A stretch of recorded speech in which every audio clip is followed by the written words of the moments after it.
Terroir. I'm Simon Jacob, your host for this episode from Jerusalem.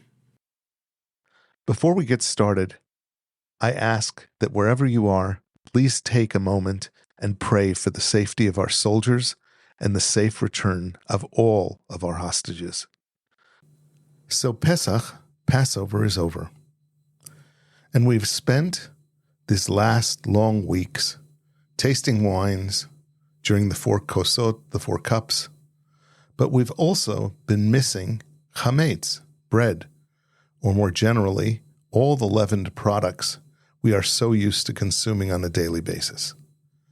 So in order to celebrate our being reunited with chametz, this episode is focused on the other alcoholic yeast-based libation, beer.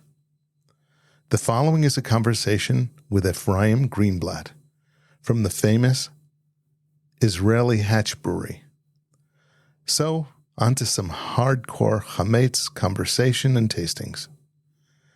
If you're driving in your car, please pay attention to the road.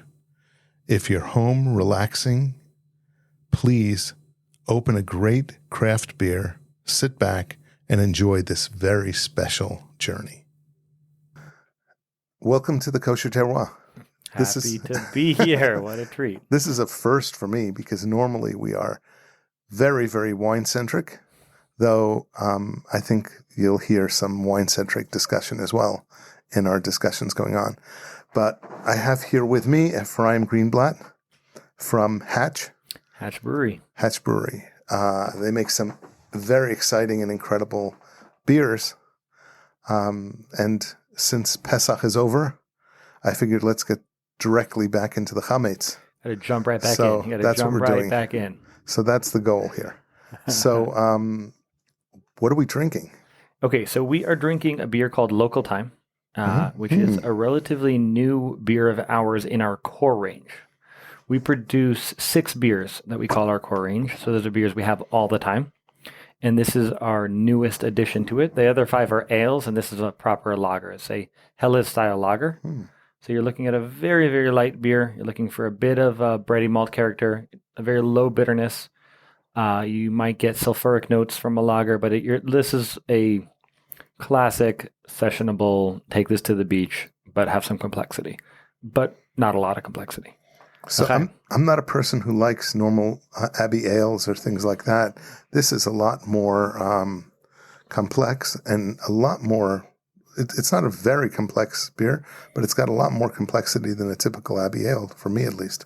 I think you're going to be looking at very different types of flavors. So an Abbey Ale is going to be very driven by different types of fruity esters. So you'll get berry or raisin.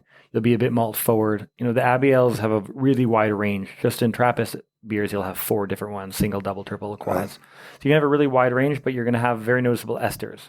Here, you're going to have much, much less flavor overall. The bit of notes that you'll be getting are really light. This should be very light. This should be really, really light. L'chaim, let's take a sip. Amen. Hearing that shahakal from a wine drinker was heartbreaking. I don't even do that at Havdalah. I mean, I do everything on wine. So, but I do like beer. I like Abbey Ales. I don't like pale ales. I don't like the pale ale things. I like Abbey Ales, the Belgium, strong Belgium ales. Belgium is an amazing country for beer. It really is. There are 13 unique styles of beer that are unique to Belgium. 13 different styles, the most of any country in the world. And they just, but a lot of them are, beer is really 4 ingredients. It's water, it's malt, which is just barley that's sprouted, usually sometimes another grain. It's yeast and it's hops. And I know that's a bit obvious, but it's important to remember that because it kind of determines which one of those 4 is being focused will determine the character of the beer. A lot of Belgian beers are yeast-forward beers. The yeast that you'd brew a Belgian beer with is being expressive and is giving a lot of the flavors. It's not necessarily coming from the hops at all. Depending on the styles, not from the malt, not from the water. It's the yeast is what you're tasting in a lot of Belgian beers. The same is true for German wheat beers like a Hefeweizen. a beer like this, you're having a very light contribution from the yeast, just a bit of fruity esters, just a bit of sulfur notes, maybe some DMS, but most of the flavor here you're getting from just a bit of bready malt character, etc. But that's like now once you move around, once you know that Belgians are, let's say, yeast driven, IPAs are hoppy beers, right? So those are really hop driven, right? That's hop. Then you move over to like stouts or darker beers, and those are barley driven. So different styles of beer will highlight different ones with ingredients, and then some of them will actually start to create a mixture of the two. An American amber ale is saying, hey, can hops shine and can barley shine? Usually they mute each other. Is there a way to make them shine together? And when we do brew one of our core ranges is an American amber, and we call the name of the beer Balance, because it's a struggle. Can you have two dominant features in a beer? So I never knew that I was my preference was towards yeast. Definitely towards yeast. Towards yeast, but there are a lot of different yeasts. It's very important to remember. Beer is actually the world where yeast was first isolated. Like all bread yeast that we know of came from the Carlsberg lab when they discovered an isolated Saccharomyces for beer production. So, but there are still a wide amount of yeast, and we can do different things to get more or less flavor from these. I'll give you an example. Another one of our core range beers is our German wheat beer. It's called a Billow. It's a German Hefeweizen. And German wheat beers will have natural flavors of clove and banana. And both of those are byproducts of yeast. And what we do is we don't pitch enough yeast on purpose. We scaled back our pitch rate.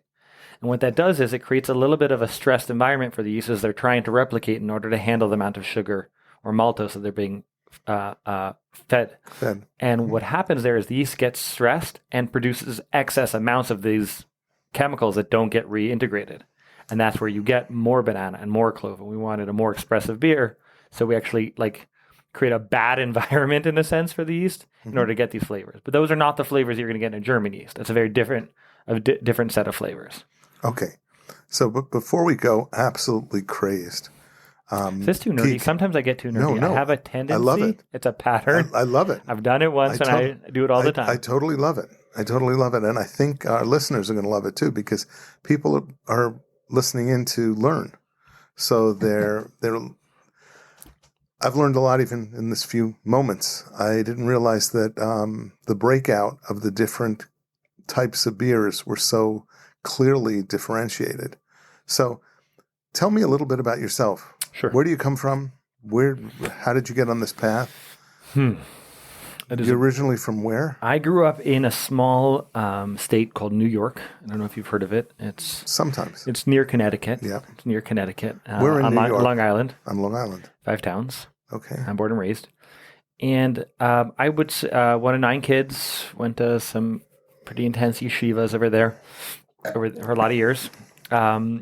But where this all started, I would say, is most certainly Lego. Okay. I was, and for me, I have kids that are still obsessed with Lego, but for me, Lego was the love of creating things. It was the potential, it was the power, it was the joy of there wasn't something and now there is something. And that drives me incredibly. Like, I have 2 restaurants here in Jerusalem, one called Hatch, one called Schmaltz. And even what drives me in them is the creation of something. We can create these experiences, we create this place, we can create this food, we can create this energy. So for me, that always has been and is a very, very strong driver for me. So that's where it started. My first love was really winemaking, wine growing. I decided I wanted to be a wine grower. How does a kid from New York even dream about growing wine? I wanted to make everything. I just wanted to make, and I still love making. I went through pretty recently a cheese making phase where I needed to make cheese. But obviously, if I'm going to make cheese, I had to make the most difficult style of cheese. So instead of making pasteurized milk cheeses, I found this illegal Haredi dealer that would come with a trench coat and basically sell me illegal unpasteurized milk. And I wanted to pull out the natural expression of mold and yeast and bacteria from these cheeses. And then I bought a wine fridge and converted it to a humidifier situation to be a cheese cave. I have to say I made some very, very bad cheese. I have to say I made some horrendous cheeses, a few good cheeses, but it's a love of making. I learned how to weld so I can build my own whiskey still at home. And I was I was moonshining, and at that point I was still in Kola. I was learning yeshiva at one point, and I had rigged my giant whiskey still that I'd welded in my kitchen. We were living in a tiny apartment, and I plugged it into the sinks, and I had hoses going everywhere. And I told my wife, honey, I'm leaving to yeshiva. Just keep an eye on it. It's on. It's dripping out liquor. You just keep an eye on it. It should be okay. And then I get a video of the entire thing rocking back and forth. And my wife's saying, honey, is this okay? It's not okay at all. Get out of the house. Just get out of the house, love. It's not okay at all. So I love to make. That's really what it is. And for me, beer, I'll start with wine for a moment just because of your audience. Decided winemaking was important. I come from a family named Lipschitz, who were some of the early winemakers of kosher wines in New York, and they had wine stores. I remember there was a Lipschitz one. Yes, I totally remember. Okay. When I made schmaltz, actually, I was sitting with a architect, interior design company that was a secular hipster, Chiloni, Tel Aviv branding company. I was trying to teach them about Shmulka Bernstein. So I wanted to give them some context about. So we had this slideshow, and they pulled up a picture of Shmulka Bernstein, and just coincidentally, like right next to it was the Lipschitz wine store, and just in the picture, I'm like, okay, that's the family wine store, and that's the Shmulka Bernstein. So that was my family, but winemaking was my first love, and I remember I sent like 400 emails to every winery in New York, just looking for a summer internship. And one of my Rabbeim Yeshiva was really scared of me going to a not kosher winery to spend a summer, so he connected me with a fellow who was a logger, I guess, a wood tree cutter. Yeah. It's probably a more sophisticated name for it, in Santa Cruz, who was good friends with Benjamin Kantz of Four Gates. So we went to spend the summer with Richard, who was Benjamin's friend, just so we could be near Benjamin in his orbit and spend a little bit of time in his fields, and which was an amazing experience.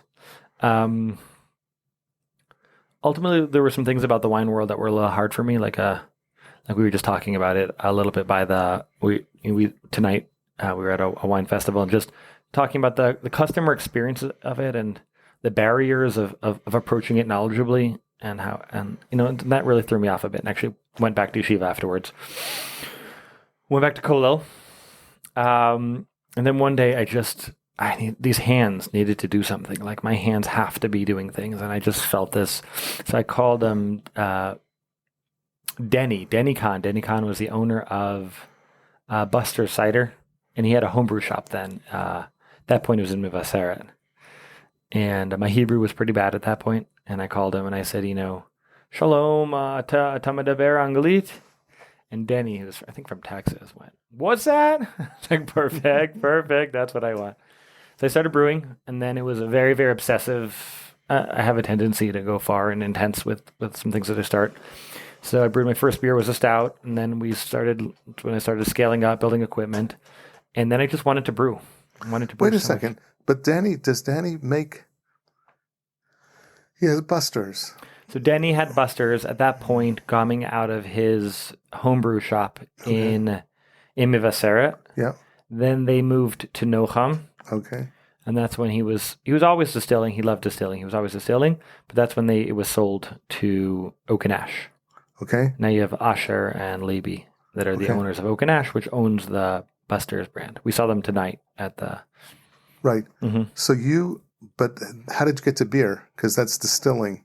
Still, so distilling is at this point it was not distilling at all. Distilling is making whiskey or anything where we're concentrating alcohols. Right. It was not that at all. It was just basic beer baking. Okay. And I needed to make something, and beer was always on my mind. And how would I say the Gashmias is strong with this one? Yeah.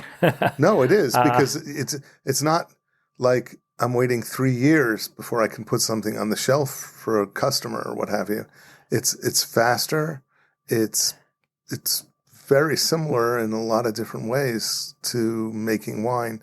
I always wonder why people who are really into making wine don't make beer, because it's just, you get things, you can iterate faster with beer. You really can. What blew me away, I went through a phase, not a phase, I'm still in that phase, but I love cocktail making. And when I made We should be drinking more, by the way. Yeah, come on. We definitely should be drinking. What's the next one? Next one's also a lager. It's a Vienna lager. So it's similar to the last beer, but a bit darker, a bit more malt character. Actually, an interesting story about how this was produced. I'll tell you about it in a second. But when I got into cocktail making, obviously, so for me, it's like, buy 30 books on cocktail making and all the equipment and just go head over heels. But what blew me away was the immediacy of it. Right? It was like, so you learn a ratio when you're making a margarita, whatever it is, and it's a 1 to 1 to half, and you make it, and you're like, ratio's not working for me. Let's try 1 1/4. And then it's just there. Like we were talking tonight about the joy of blending wines. Mm-hmm. And blending wines to me was a similar experience to mixology, where the creative energy and the result were immediate. There was a challenge. This beer, I like this wine, I like this character, but I feel like it needs a lower note. What about that beer? What about that wine? Let's pair them. Yeah, that works nice. That's there. That's on the spot. There's no waiting for that. Yeah, but it's except with blending wines. Truthfully, if you're blending good wines, you're gonna have to wait for the result anyway. You're setting down the basics, but you're still tasting the wines prematurely. I mean, they could be very accessible when they're fresh, but they integrate and develop so much more over a period of time. Cool. I believe that to be true, and that there's. So I made wine a couple times at home, like as mama, as an amateur. Yeah. But there's a whole world that I know little to nothing about. But just the immediacy of that blending, though, for me, and that's what was just so. Compare it to whiskey making. Well, yeah, no, well, so both of them are crazy. Whiskey is out to lunch, totally. I mean, I love making whiskey. Whiskey is a lifetime. Whiskey is a lifetime endeavor. The culture of whiskey, of learning about whiskey making, is so fascinating. Do you know about this? No. That there are forums in the United States. Whiskey making is illegal in most of the world on a home level without a license. 2 notable exceptions are New Zealand and potentially Israel. It's not even clear whether home distilling is legal in Israel or not. I remember once sitting in the Knesset in the session talking about this, where it was the Anti-Alcohol Abuse Society community, whatever, and they were discussing how to help craft breweries develop, because they felt that craft culinary appreciation of beer is an antidote to the abuse of beer as an alcoholic, just for the alcohol. And it was a really, really interesting meeting. But at some point, the person there was like a Chavira Knesset that was running it. The workers that were always part of this got very upset. They said, "How can we be promoting breweries? We're the anti-alcohol people. It's a psychoactive substance that creates abuse," right? They got really, really upset. And it might even be illegal because it's just not clear about what the laws say. And I'll never forget this. Like my Hebrew was not great at that point, but in Hebrew she said, like the famous Israeli saying, "If it ain't broke, don't fix it." No one cares if it might be illegal. Shut up, go home. But it might be illegal. But that being said, in America, it's certainly illegal. So therefore, the entire culture of craft distilling is a illegal subculture. So it's developed on the internet to be this really interesting space. It's they call it, it's a Wild West of really, really I don't know the politically correct way to say this, but like of Southern hick way of talking. And you'll even find that there's a way of speaking on the forums. These are very advanced forums, right? This is intense science that people are pursuing. You have to talk and type in certain ways. So it's common you'd start like this. "These boys reckon," okay? And then advanced science with the formulas and all your calculations and your hypothesis and how you came to it. And then you end with, "So I'm told," T-O-L-E, "so I'm told." And that's just the culture of whiskey making on the forums. Okay. It's really, really fascinating. I find that's amazing. Do you know why? Excuse me, if this is not relevant, but do you know why it's a mountain culture? Why it's a hick culture to make whiskey in the United States? Do you know why it's the mountain people? I'll tell you why. I think it's really fascinating, and it's actually the Whiskey Rebellion. Do you know about the Whiskey Rebellion in the United States? The world's least successful revolution. Revolution. Right. So that came from the following fact. you had growers living in the colonies, right, that lived near the ports. And they grew whatever they wanted and they shipped them, right?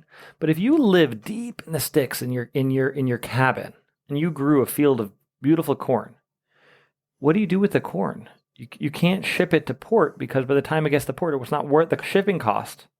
Wasn't worth it. Yep. So what you did was you said, how can I take 7 barrels of corn and turn it into 1 barrel to transport? And that's where distillation came in. We turned the sugars into alcohol, the alcohol into condensed alcohol. So the people that were making the liquor were all the people that were living deep into the mountains on these frontier homestead places, which is why when they taxed liquor, they said, you're not taxing a commodity that everyone makes. You're only taxing the mountain people. Right. And that was the source of that conflict. This is extremely not relevant to what we're discussing, but I find it fascinating. It is. It's interesting. It's very cool. Wow. I'm going to tell you about this beer that we're drinking right now for a moment. So this is called Chepelgol, which is a beer that we produced. Two funny things about this beer. This beer is a one-off beer that was actually made by accident. It was meant to be a different lager, and it was a mix-up in the recipe with an Israeli worker and American worker, and they just made this interesting beer that was not what was intended. So we kind of had this beer that we made during the war. We weren't sure what to do with it. Wait, this war now since October? Yeah. Okay. This is a one-off. This beer is a one-off beer. Yes. This is not part of our core range. Yeah. And for the first 4 months, from October till a month ago, my brewery manager, who's been with me for 6 years, is my right hand, was in a tank in Gaza. And the brewery workers wanted to make a beer to honor him. And it wasn't meant to be released to the public. It was just like to make him a few cases and send it to him to drink with his friends. So I don't even understand all the references on the label. Like if you look at the label, it's just artillery references. Like all of these different things are things that only artillery people understand. And it was just meant for him. But once we sent it for him, like some pictures got leaked onto the internet about it. And we just been inundated with artillery soldiers sending us messages. How can we get a few? How can we get a few? How can we get a few? This is so important to me. We're like, we got a message. A fellow said, I've been in the hospital for 2 months since I got injured. Like, I heard about the beer. How can I buy a few? And Yisrael, who was a tank driver, drove down to Beersheba to the hospital to bring him these beers, and it was just like such an organic expression of, like, we're in the business of craft, of bringing joy to people, and we were really lost during the war at a point. Like, what do we do? Like, is this even appropriate, what we're making? But when this beer came out, and not in a commercial way, we didn't tell anyone even that we made it. It just spread on the internets. And we were getting these requests for like, can you bring us joy in this way? It was such a way of highlighting how this kind of heartful creativity and heartful craftsmanship can bring even in places where it really doesn't seem appropriate. Like there are hostages still in Gaza, like, right? I agree with you 100%. The first week of the war, I didn't put out a podcast.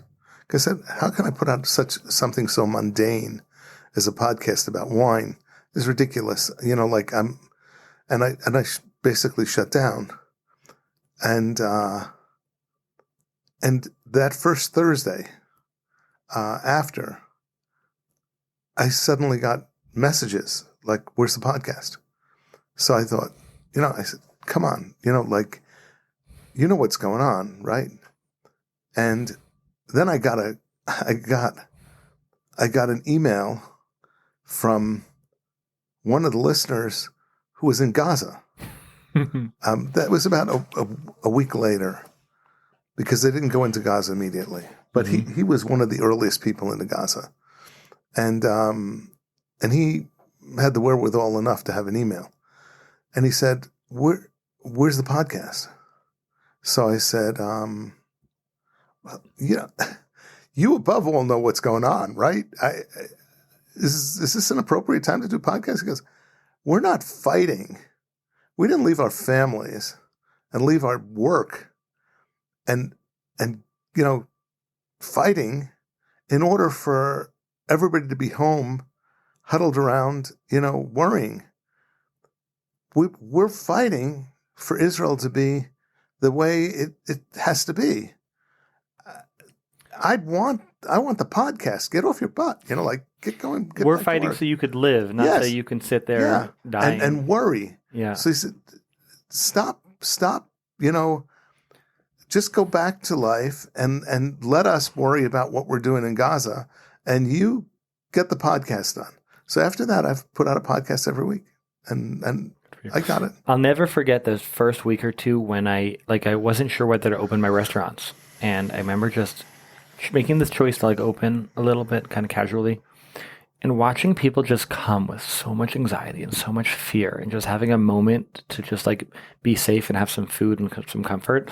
And it was really interesting to watch. The people that came to, let's say, Hatch when we reopened a couple of days later, came the next day and the next day and the next day because they just had a safe space to be. They were hurting and they had they just needed that. And it was just it's really striking. It's something normal. It was really striking. Yeah. It wasn't obvious at the time in the beginning, but it became more and more obvious over time. Well, yeah. Schmaltz is where? Schmaltz is in Ramat Eshkol. Okay. So Schmaltz is inspired by New York-style delis and the culture of Eastern European Jewish food. It's a lot of fun, Schmaltz. Schmaltz is inspired by my grandmother, who was a great Hungarian cook. Or Austrian cook, depending on the day, or depending what you asked her, depending who asked her. Let's drink another beer, yeah? Yeah. Cool. Come on.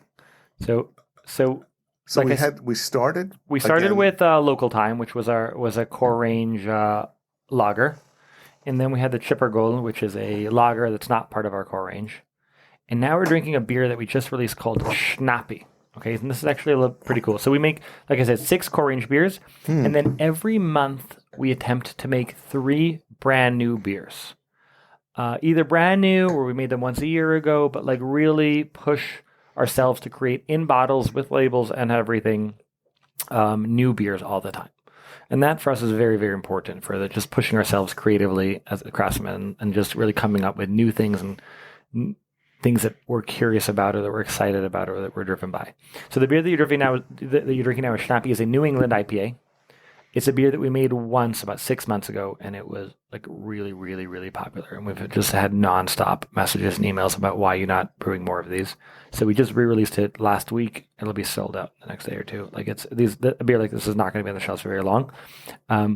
What is that underlying? Is an underlying fruit or? That's hops. That's hops. That is you're smelling so much hops now. You're smelling. So hops is chemically Cannabis homulus lupulus. It's a cousin of marijuana with no THC. And we put it in beer as a bittering agent, as an antibacterial agent, and more now as a flavoring agent. Okay.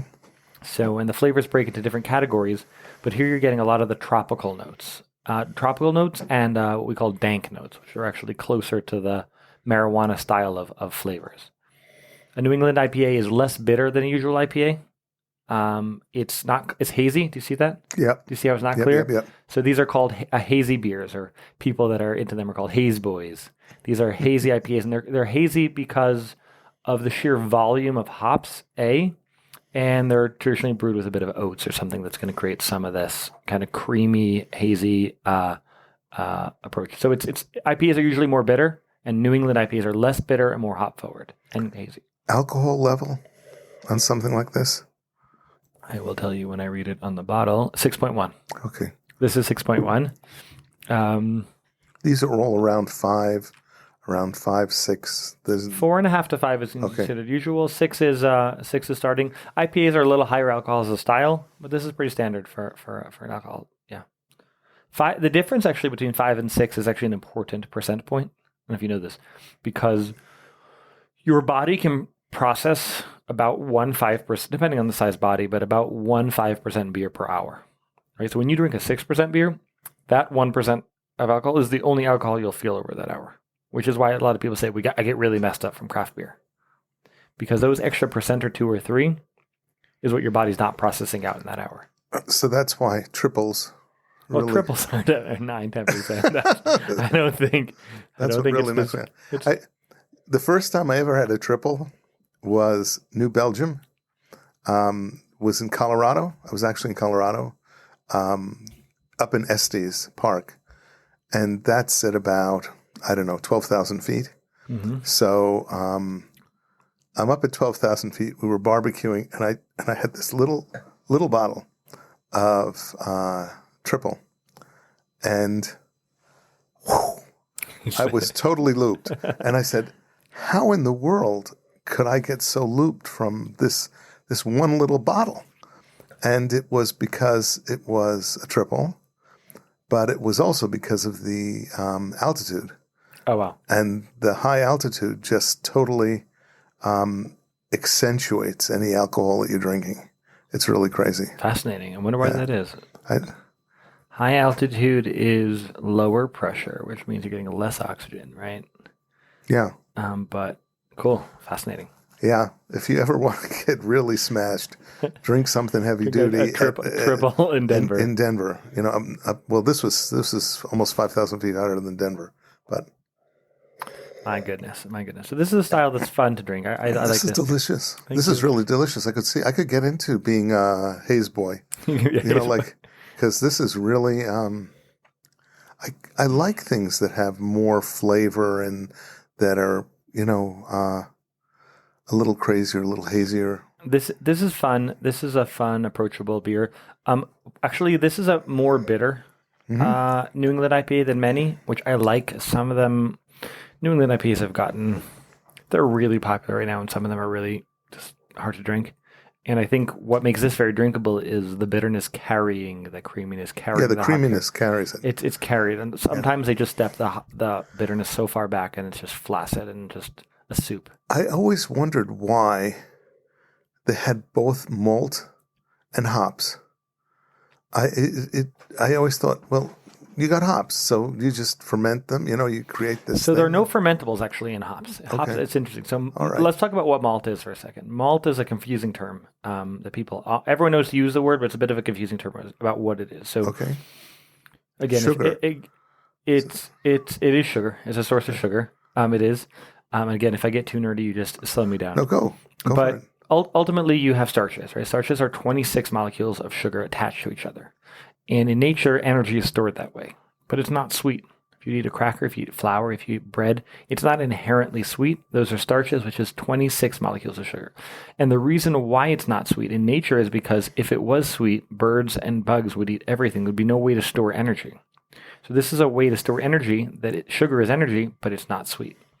But these plants, let's say barley, which is what most of beer malt is really barley, or wheat malt, what it does is our natural enzymes that are ready to chop itself into pieces. And once it starts shaving off those sugar molecules, then they become sweet. So those molecules need to be chopped up by enzymes. But when does it happen? It happens when they grow, when the plant needs the energy to grow, so it starts activating those enzymes. So what malt means is you take a barley and you get it wet and you let it hang, and it will grow an actual tail, we call it an archospire.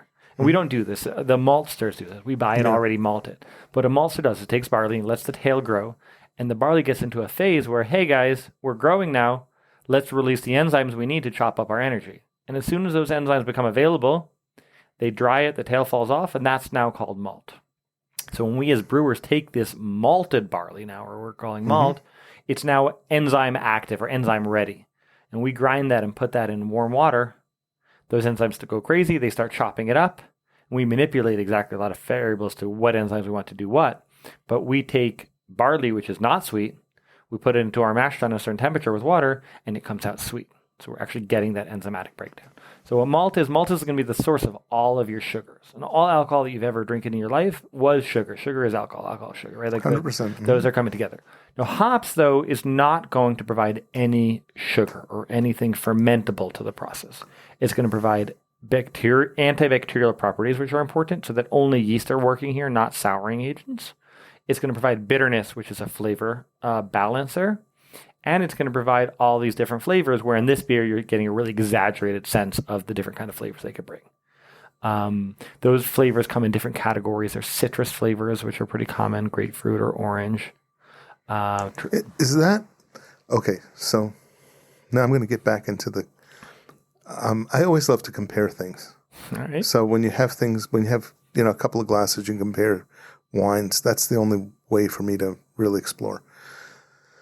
So what gives those hops their special flavors? Is it the terroir, where they're grown, those hops? There's no added flavors that are put into them, is there? There are beers brewed with added flavors, but certainly not hops themselves. I don't know so much about a hop growing. I've never grown hops, but here's a few things that I do know. So first of all, there are varietals, right? So there are, just like you have hundreds of varietals of wine, that each one would have its own set of flavors, which would certainly be affected by terroir. Grapes, yeah. Excuse me, grapes. Yeah.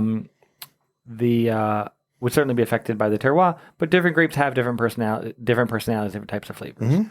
There are constant ongoing breeding programs going on in universities and laboratories all over the world, where they're tasting these different varietals of hops and trying to find which ones are the most expressive, and then isolating those hops. So there's a lot of genetic selection happening for that.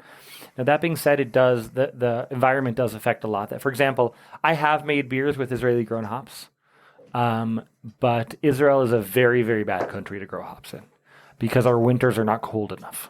So when your winters are not cold, even though it flowers in the summer, it doesn't flower well. A hops is a vine.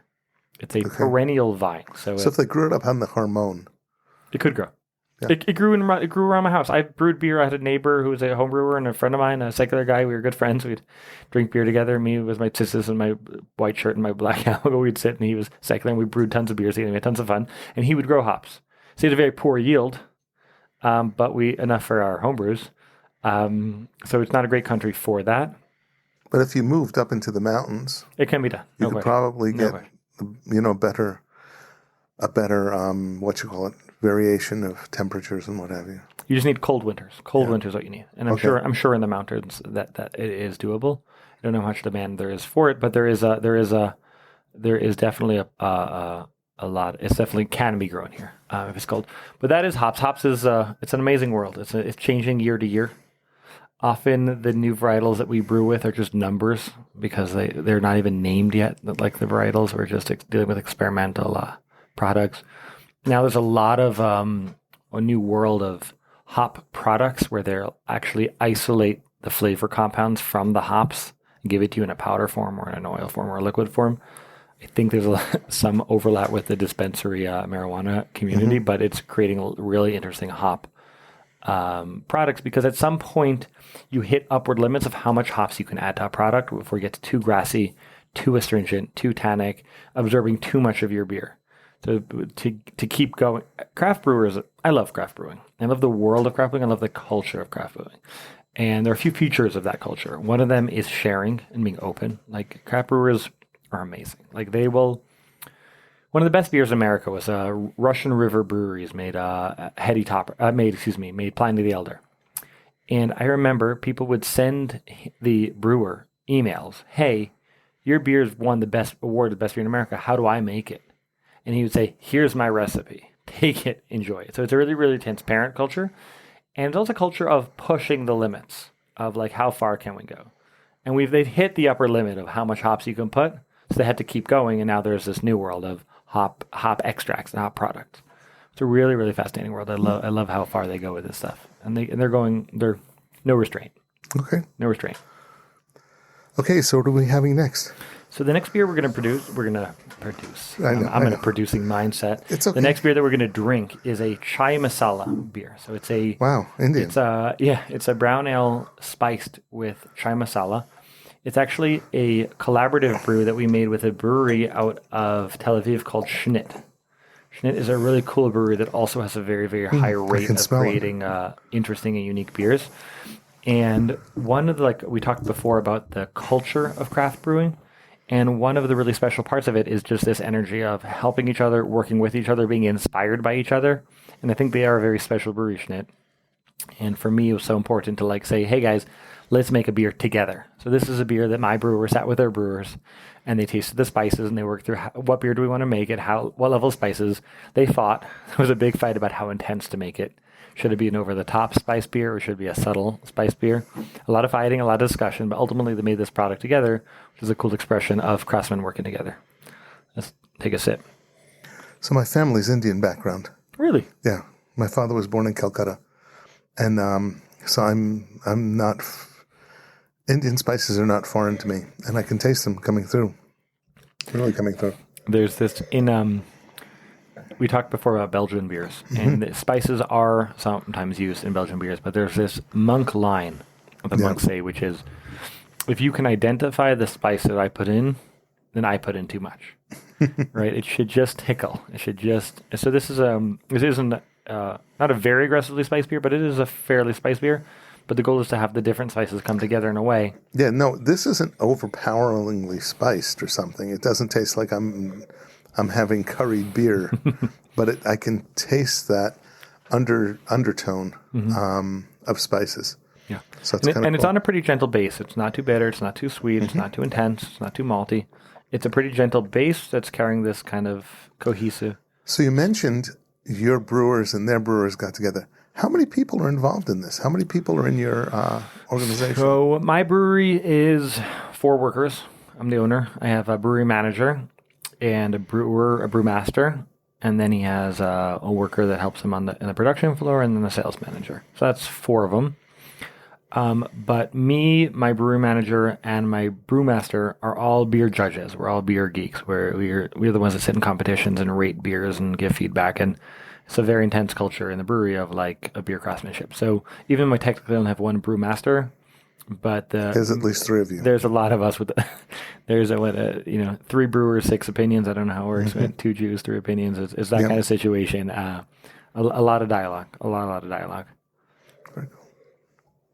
There's a topic that I thought is an interesting topic that relates to the name of your podcast, right? So, Terroir, right? Now, terroir is not an easy topic to talk about in wine, but is a very relevant topic in wine, right? It's the expression of place and the expression in a wine. What about beer, right? It's a question we discuss a lot and we think about a lot in the context of beer. No, I produce my malt. There's no malt coming out of Israel, right? So I'm dealing with English malt, German malt, Belgian malt. Hops, as we said, it's mostly not coming from, there's almost none in Israel, so it's coming from New Zealand or the Pacific Northwest or Europe. Yeast, my yeast is made in France, and even my water. I'm a freak about water because Jerusalem has 5 aquifers. So when you turn on your tap, you don't know which one of the 5 sources of water is giving you water. And when beer is a water-based product, that's maddening. That's incredible.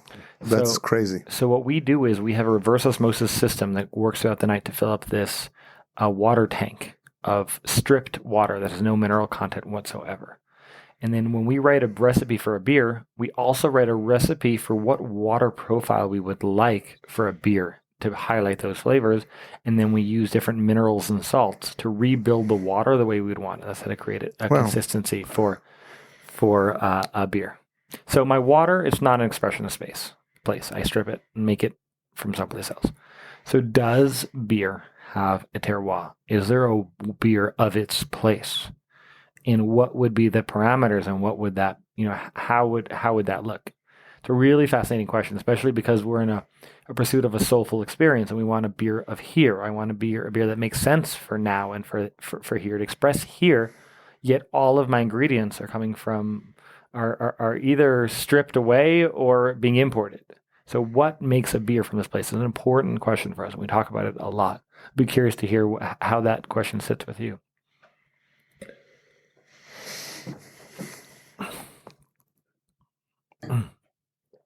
As you discussed before, at least, I believe that there is so much variation in how you put those pieces together that you guys sitting here in Jerusalem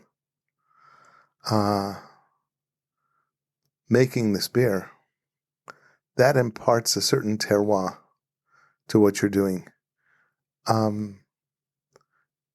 I don't know where in the wine industry they get all the different variations of yeast, because yeast is incredibly important within the wine industry.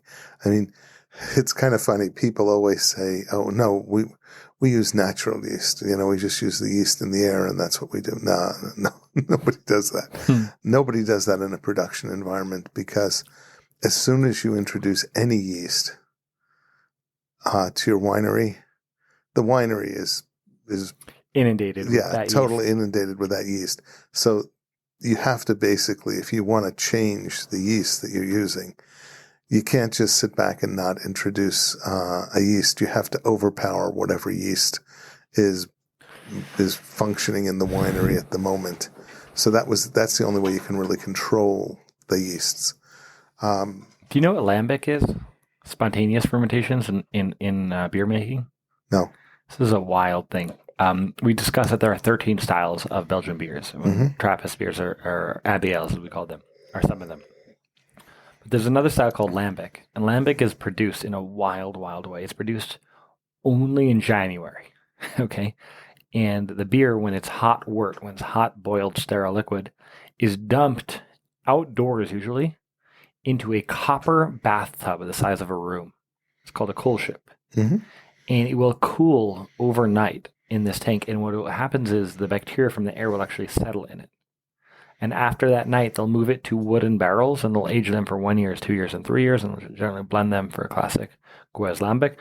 And what you're getting is an expression of place from that night's bacterial profile. Mm-hmm. Now, you are right; it's also taking from the brewery, from the brewery itself.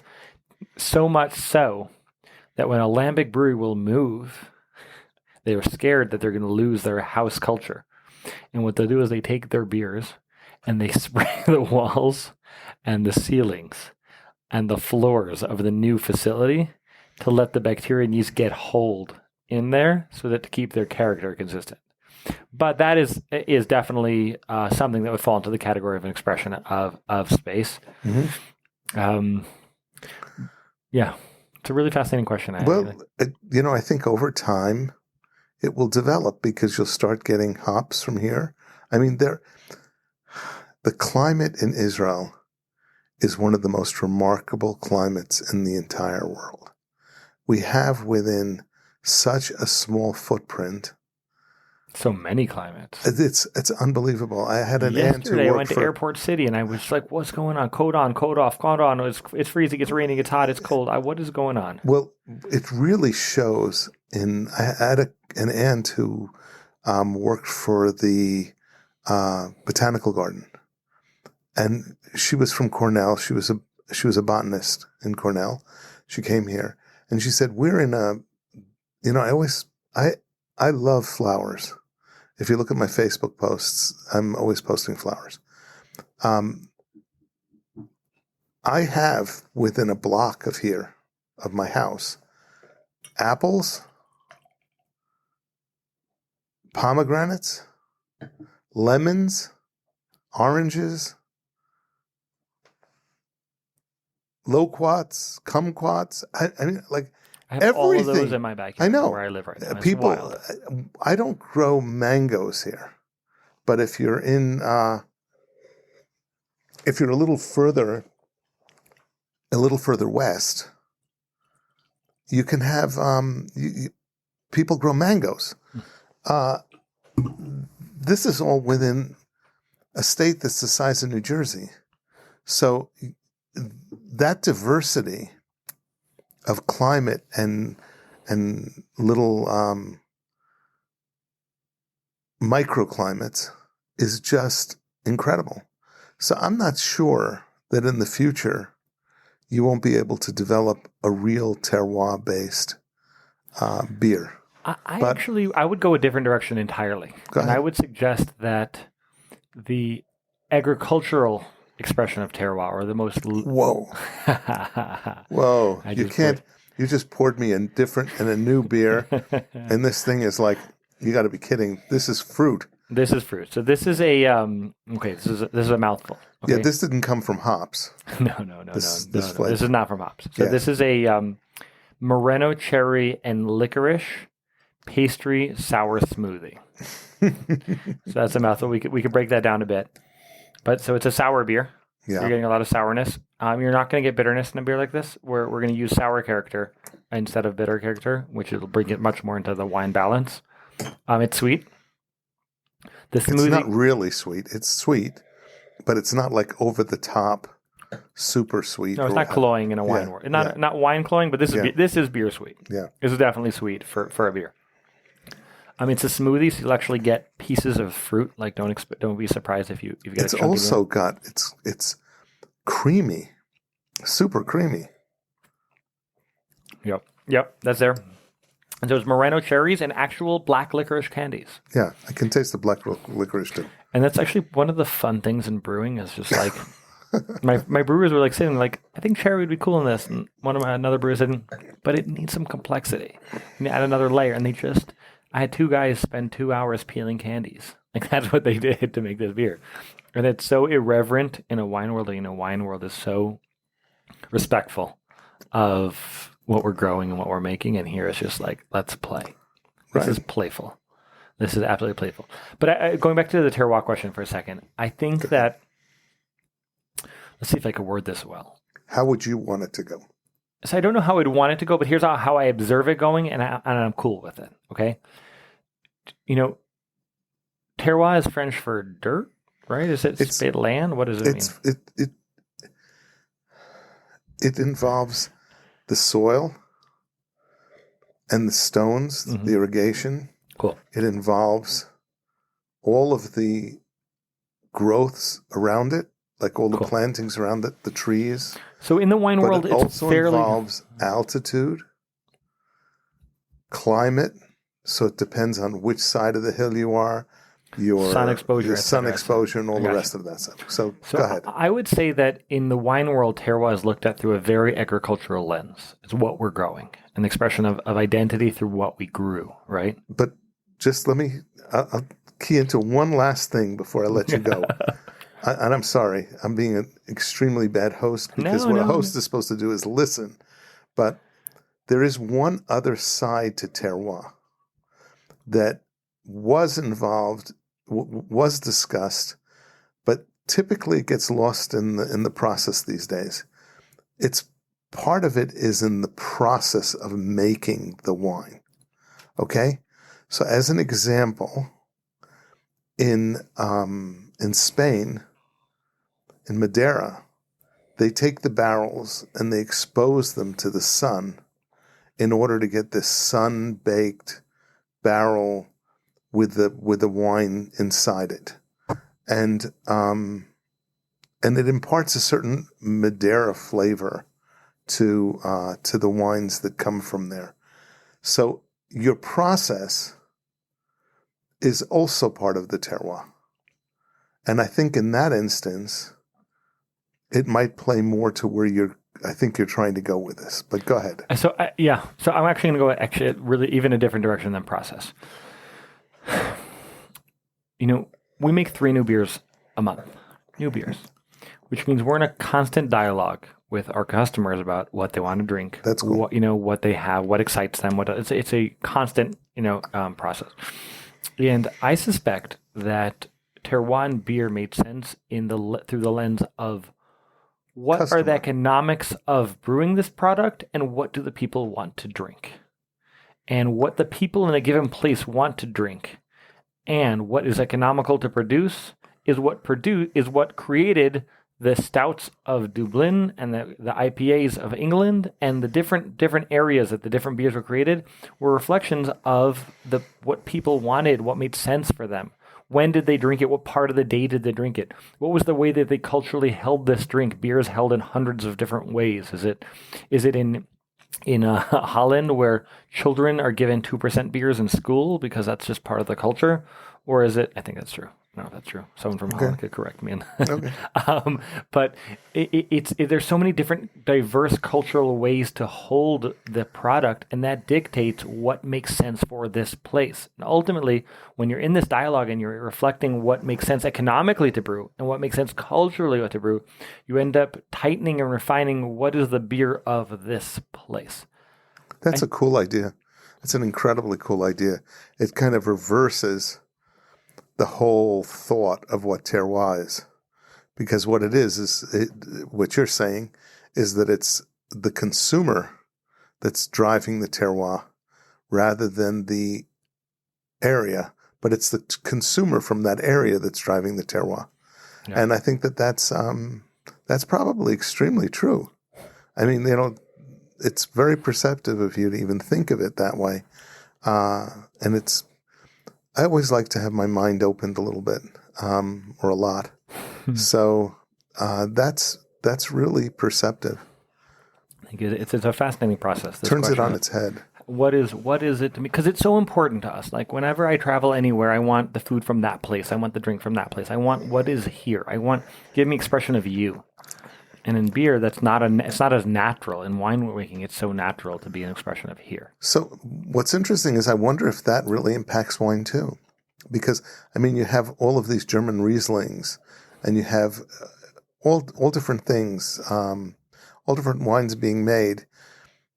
We always say that it's from the terroir, meaning the environment. But the truth is, people produce what they want to drink. So if they get something special and everybody agrees, it's really the customers that are pushing the terroir, the choice. So that's, yes, that's very cool. Even in, I like that. Even in, I have a son who's a clever boy, and we like to talk about utopian societies and dystopian societies. We're just talking about communism and why it failed. How old is he? He's 9 now. I think this was a couple of years ago, though. Cool. And so we were discussing how communists failed. I was Googling, why did communism fail? And one of the things I Googled and was reading to him was that price is a method of communication between the producer and the consumer, where if I made something that the producer makes something that the consumer wants, he can charge a price for it. If the consumer doesn't want it, he won't pay a price for it, and that informs the producer, this is not valuable to me. And in communist society, that breaks down because the factories just are told, make 1 billion shoes, but they don't need to actually sell those shoes. They just transfer those shoes. So you're missing that element of price. I think that relates a little bit to what we're talking here. When there's this dialogue of what people were willing to buy, they're telling the consumers, and the consumers are telling the producers, where is the value for us? What makes sense for us? What do we want? And that dialogue is a two-way dialogue, because you can't produce what doesn't make sense for this space, but no one will buy what they don't want to drink. And it's a bilateral communication. So I think the money is definitely there, but it's also your preference. Ready for our last beer? Yeah. Well, last sounds ominous, but... Not the penultimate beer, but the ultimate beer. Okay. I don't care what this is. It's not going to shock me as much as the last beer we tasted. If I tell you that I dumped trays of rugelach into it... I can taste this. I can smell it already. This is crazy. So this is a pastry stout. A pastry stout is a style that's evolved over the last couple of years. I'll tell you a little bit about pastry stouts. Have you heard that phrase before? Never. So I'll tell you a bit about pastry stouts. No. So pastry stouts is a style that's really, really interesting. And I'll take you a little bit through the journey to get there. Stouts. So stouts is a beer like Guinness or similar. You might notice they have flavors of coffee and chocolate, right? And what's interesting about those flavors is they're coming from the barley. How does barley taste like chocolate or coffee? It's because it's roasted. And it's roasted in the same way that chocolate beans and coffee beans are roasted, where a lot of the flavor of chocolate and coffee is coming from the roasting of the chocolate and coffee, which you can get similar or exactly the same flavors from the roasting of barley or wheat. Okay? So you have this style of stout where it's getting these coffee and chocolate flavors. And then there were these styles that it developed called Russian Imperial stouts, which were high alcohol stouts. And by definition, they left a residual amount of sweetness in them. So these were sweeter, high intensity, very chocolate, very coffee stouts. How high alcohol? 9, 10, 11, 12. Okay. So that's these styles were starting to be brewed. And people realized that, hey, the flavors here are coffee and chocolate. What would happen if I just threw some actual coffee into it or some actual extra chocolate into it? And once people started throwing these additives into it, they realized, hey, we're basically just making dessert. It's sweet.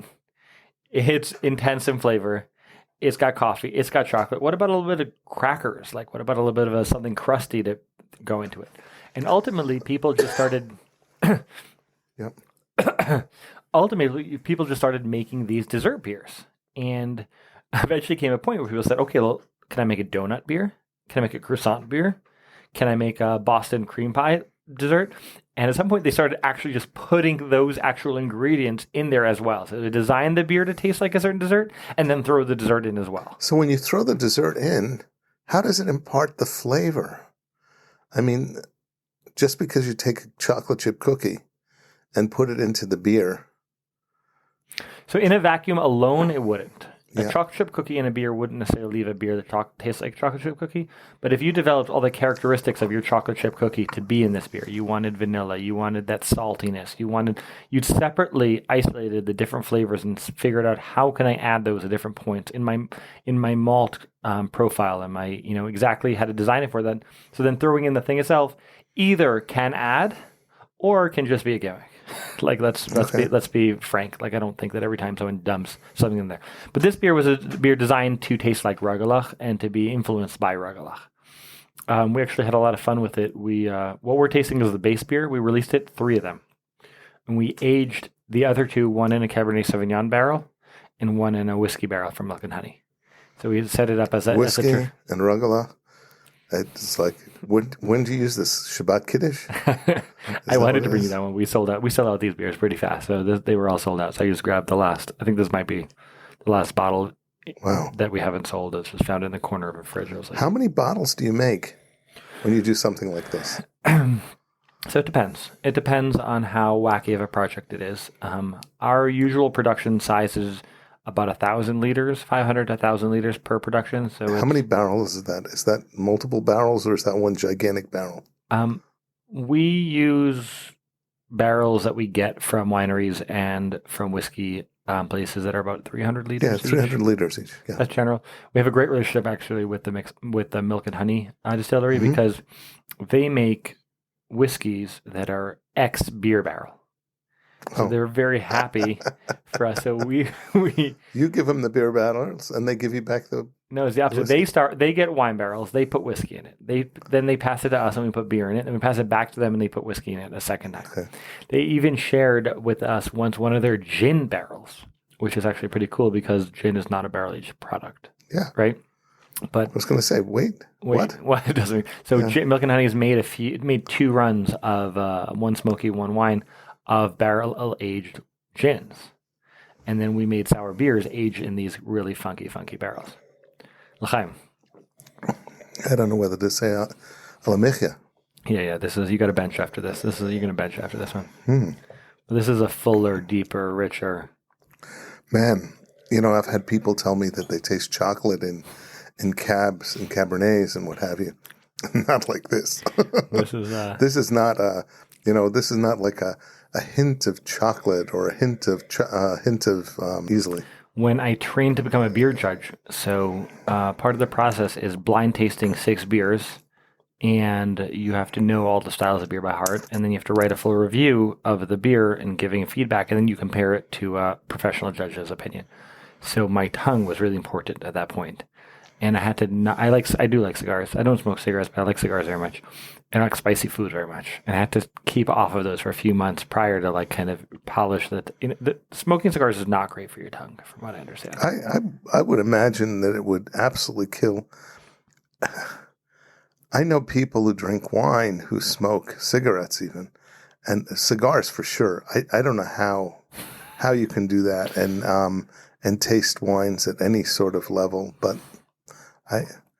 I've never smoked anything in my life. Really? Ever. Anything? Anything? No. Really. No honestly. Joints when you were in college? I have never, ever, ever smoked anything in my life because the first experience I had where somebody tried to give me something to smoke, I almost coughed my brains out. And I said, I don't care what this stuff is. I don't ever want to experience this again. My body just totally rejected it. And I was lucky enough that when I was in college, when people passed me joints and things like that, I would just say, no, I can't smoke. And instead of being ridiculed for that, the general impression from my friends was more for us. Great. Goodbye. No problem. You can sit there and not smoke. Great. And it was just, that was it. So I was lucky enough that I never was exposed to any of that. And smoking cigars, like, it's not, pipes, cigars are not unpleasant to me, but they don't enhance what I'm trying to eat or drink or what have you at all. Yeah, as a pairing, it's a poor. We talked earlier about different kinds of food pairings and the way that work, which is an area that excites me a lot, especially in beer pairings, because it's such wine pairings that everyone talks about. Beer pairings is a whole world, right? It's a whole world that there's just not enough people talking about. I don't know. It's funny to me because I guess I'm involved with some restaurants that are trying to push the envelope. And in many instances, beer is the natural go-to. So we talked about one relationship between beer and food, which is the most classic, which is a classic element of general food creation, which is a cutting, right? Yeah. Where it's you have a cutter and what needs to be cut. So that what needs to be cut is often fat, but sometimes it's sweetness, right? It's the heaviness that comes with sweetness. Sometimes it's fat. And then you have things that can cut. I know about 4 or 5 things that could cut. Usually it's in beer, it's usually bitterness. Sometimes it's acidity. It can also be like a spiciness, like a heat can cut through. Sometimes herbaceousness can cut, even without a bitterness. I'm blanking on my 5th one, but that's a classic. That's a classic. What I would call almost a chemical response, right? And there are others, but there's so much sophistication in this world, where we talk about train wrecks and complements and other chemicals. I'll give you an example of another chemical reaction: dessert wines with dessert, right, or dessert beers with dessert, right? So we know that when you eat something sweet, you become muted. Like sweet becomes mute to you. Right, a classic example of that: eat a candy and then drink orange juice. Right, it's horrible. Drinking orange juice after a candy is a terrible experience. Yep. Because you became numb to sweetness, and then you drink the orange juice, and the balance now just got changed, and what you expected, the sour of the orange and the sweet of orange to balance, no longer balances. Right. Right. That's the same with that vermouth that I talked about. If you have something sweet before you have that vermouth, it's awful. Because only the bittering agent, all you end up is only the bitter. flavor it gets left, exactly. But in a dessert, sometimes when you take a very sweet chocolate dessert and you pair it with a very sweet drink, or dessert wine or beer, what you'll do is you'll tone down the sweetness of that dessert and allow the flavors of the dessert to shine. Right? If it's something that's inherently balanced, like orange juice, where you have acidity and sweetness in a balance, right? So then you take the sweetness out, you've misbalanced it, or like in that vermouth. But you take a chocolate mousse, and you've toned down the level of sweetness. Now the nuttiness might shine, the chocolatiness might shine. So that's an example of another chemical reaction that's not just that cutting that we discussed. So there are other chemical ones. But then you get really subtle with the bridges. The notes of caramel in this, bringing out the caramel in that, right? And then you have pairings. This is a little bit peanutty, and there's a little bit of jam in there. This is a little bit of a fruity, and that's a little bit like almost the crust, right? So there's so much of these kind of pairings, and there are the train wrecks, we call them, like the things that just don't work. So this is something you will actually debate about, because you mentioned that you did like this pairing, but I think it's a train wreck, is sour and spicy. For me, extremely sour beers, I've tried it with spicy. No. I wouldn't say sour. Acid with spicy. I'm not talking about sour. I'm talking about acid with spicy. Sour is acid to me. To me, that's the same word. Not necessarily. Sour is not the amount of acidity?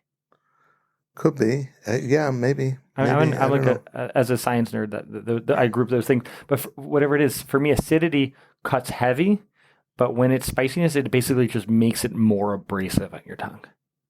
I've been working for a while. I wanted at Hatch at my restaurant in the Shook to develop a small tasting workshop where you can watch, have a spicy wing, have a malt forward thing and watch that work and kind of set a balance in your tongue, and then have something really sour and watch it crash. And the opposite, take something really heavy and fatty, a fried wing that's crispy and fat, and watch an IPA do its thing on there, and watch something much lighter, just not cut. What bitterness does is it refreshes your tongue to the next sip and the next bite of fat. Yeah. Like otherwise the fat just lingers. Right. No, I get that. I'll tell you, there's an area here that's actually really exciting and maybe very relevant to the dialogue. I'm on a wine podcast right now, and we're talking about beer. But that conversation of being a beer guy and a wine podcast really is something that I talk about all the time, which is wine people develop certain things that they know better than anyone in the world. But that's also true about whiskey people. Whiskey people care about certain things that wine people don't even know about or care about, and the whiskey world went their own direction with that. Mm-hmm. And beer went their own direction with it. And mead went their own direction. And I get really, really excited about the overlap between these two worlds. Yeah, because there's a ton of overlap. There's a ton. But people won't even talk about the overlap. I get it. I know. It's so much to do. Because even tonight we talked about we were drinking a wine together, and it was pretty acidic. And I was just laughing about how the acidity is just fully right before they bottle it. They just tweak the acidity, and that's pretty standard. A lot of winemakers are doing it. If I'm not mistaken, in beer, no one does it. No, I wouldn't say a lot of winemakers, but there are some people who, especially in today's world, where there's a demand for acidity, can go about tweaking things at the last minute. But do you look down on that? Yes. It depends. Yes, you do. No. It yes, depends. You do. Depends who's doing it.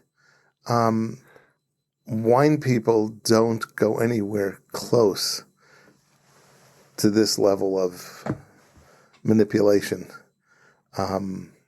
This level meaning this, what did we call it?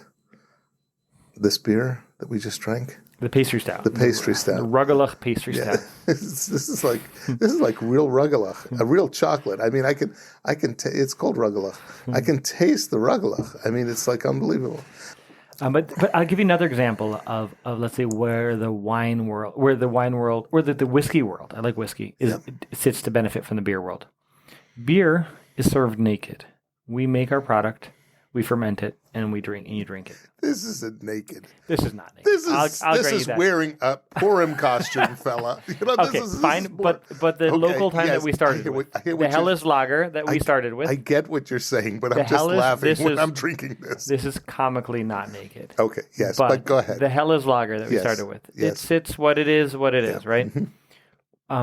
Distillers cared much less about fermentation because all of their product went through such a radical change in distillation to the point where even Lefroy used to brag that they would ferment all of their wash with bread yeast.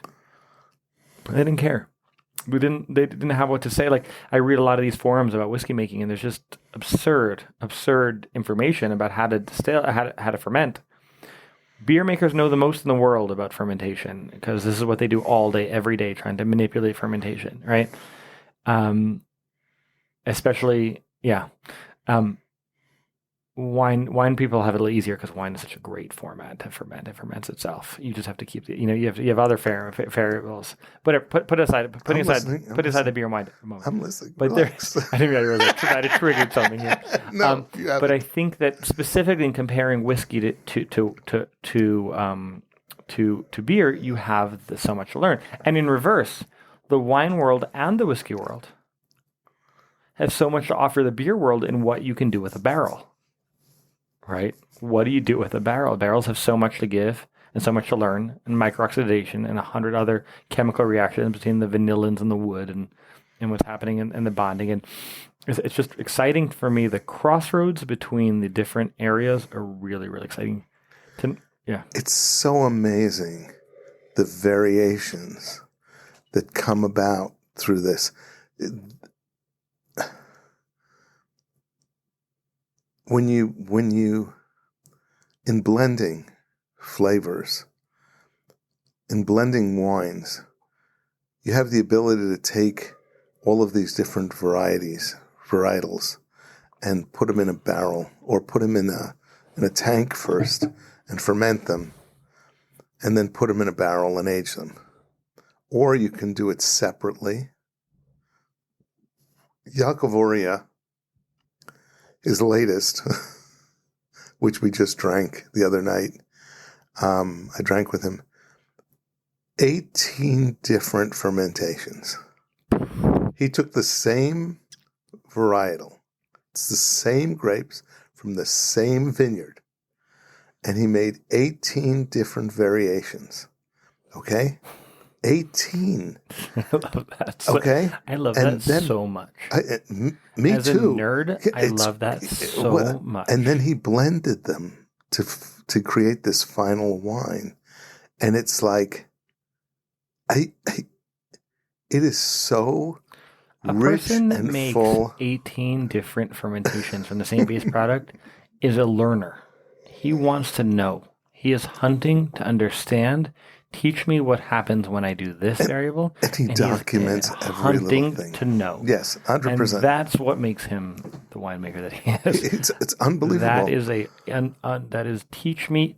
Everything is to learn. Everything is more. I need to know more. I need to master this. Teach. What will this variable do? How do I get everything I want out of this grape? Everything I want that's possible to get out of this grape.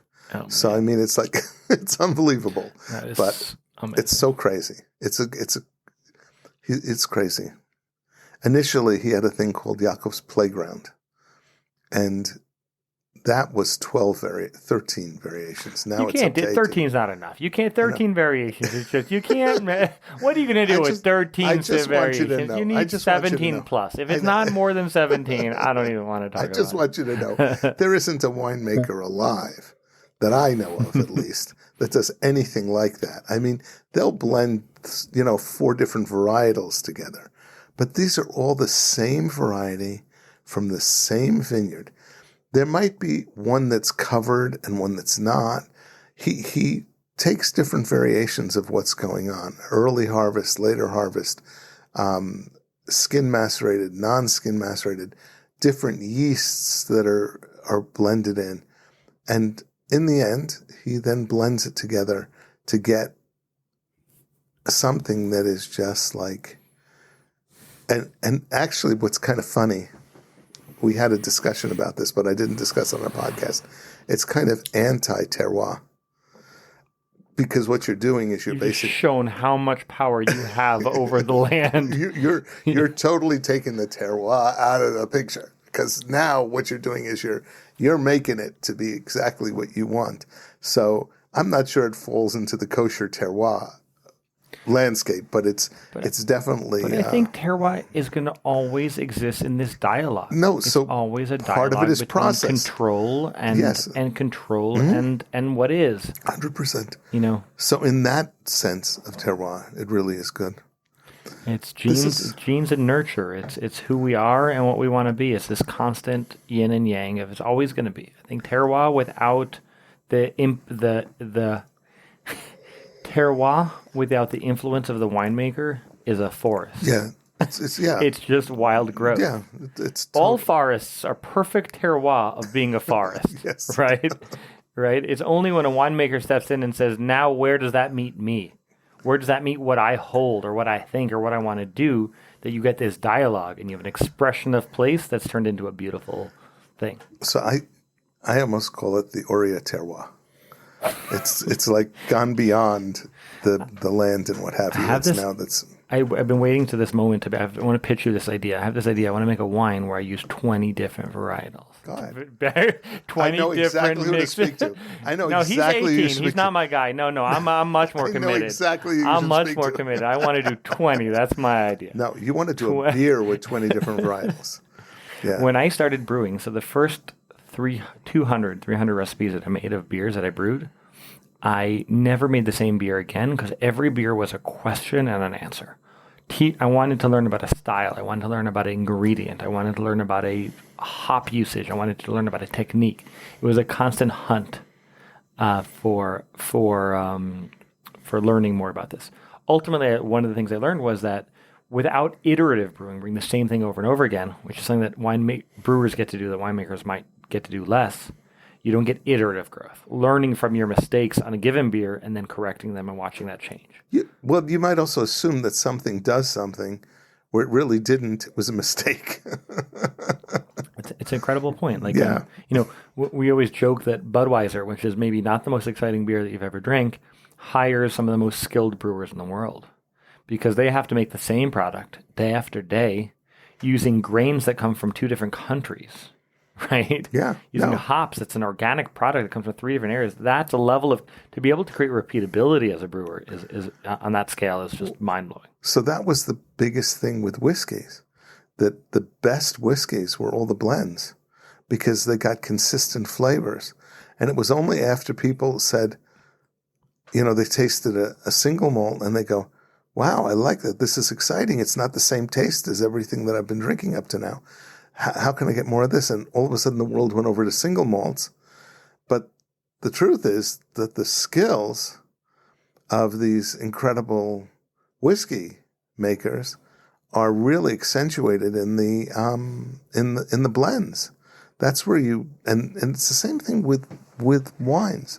The blends are being able to get a consistent blend and a consistency. So much skill in that. There's so much skill in that. It's just unbelievable.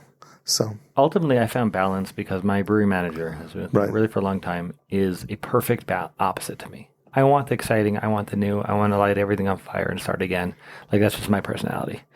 And he's consistency. He's how do we run a factory well? He's how do we get things done the way we said it. He's just the perfect opposite of me in a really great way. Mm-hmm. Obviously, we conflict all the time, but in the most amazing way. So he was like, Ephraim, you can't be producing new beers all the time because you're never dialing in your technique. You're just going someplace else. And he was right.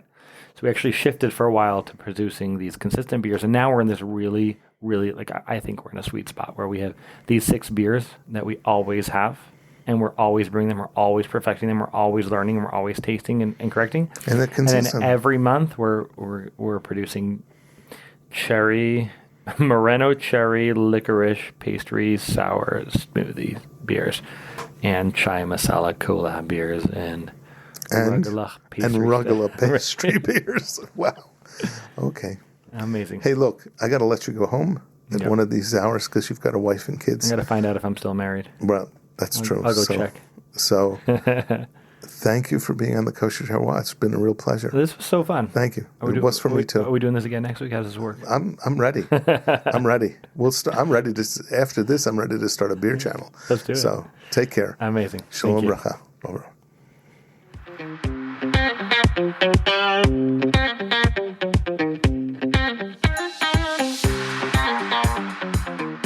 This is Simon Jacob again, your host of today's episode of the Kosher Terroir. I have a personal request. No matter where you are or where you live, please take a moment to pray for our soldiers' safety and the safe and rapid return of our hostages. I hope you have enjoyed this episode of the Kosher Terroir. It was really interesting for me as well. Please subscribe via your podcast provider to be informed of our new episodes as they are released. If you're new to the Kosher Terroir, please check out our many past episodes. And thank you for listening to the Kosher Terroir.